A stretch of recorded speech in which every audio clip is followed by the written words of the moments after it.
Béraud, l'élection partielle. C'est beaucoup moins serré que ce à quoi on s'attendait parce que, voyez-vous, si je regarde le site du directeur général des élections, Alex Boissonneau a obtenu 46 des appuis contre 35 pour Éric Duhaime. C'est quand même une victoire nette.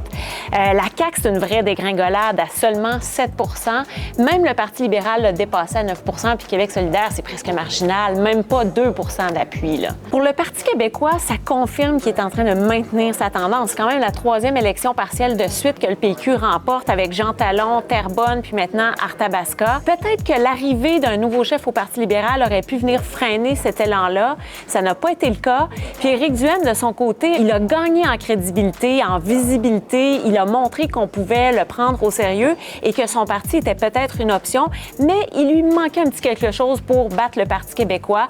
Peut-être que c'est lentement, mais sûrement qu'il pourra faire éventuellement son entrée à l'Assemblée nationale. Dans le comté d'Arthabasca, pour la CAQ, en à peine 3 ans, ils sont passés de 52 d'appui à seulement 7 François Legault n'avait pas le choix de faire un mea culpa. Il assume l'entière responsabilité en disant on comprend que les Québécois sont pas contents de Nordvolt, du scandale SACLIC, l'efficacité dans les services publics, on leur avait promis, c'est pas à la hauteur.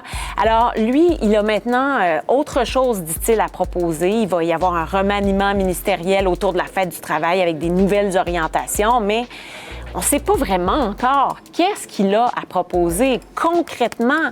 Puis quand il va le proposer, est-ce que les gens vont être encore à l'écoute? Donc aujourd'hui, il consulte des électeurs. Demain, ce sera son conseil des ministres.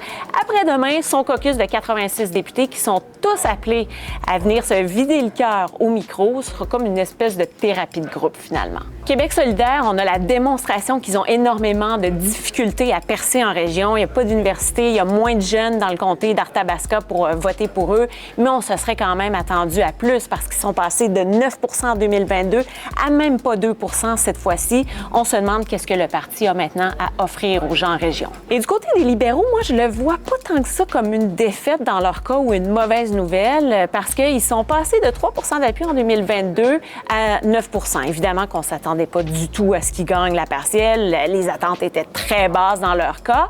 Mais ça démontre peut-être qu'il y a un petit quelque chose avec l'arrivée du nouveau chef, Pablo Rodriguez. Mais je veux juste rappeler qu'on est à plus d'1 an de la prochaine campagne électorale. C'est sûr qu'une partielle, ça donne un gros oomph au Parti québécois en ce moment. Mais le vent a le temps de tourner dans à peu près tous les sens au cours de la prochaine année. Puis encore une fois, ça va vraiment dépendre de l'attitude de François Legault et également quand Paul Saint-Pierre Plamondon va parler un petit peu plus de référendum. Est-ce qu'encore une fois, là, les Québécois vont vouloir aussi l'écouter et aller plus loin avec lui?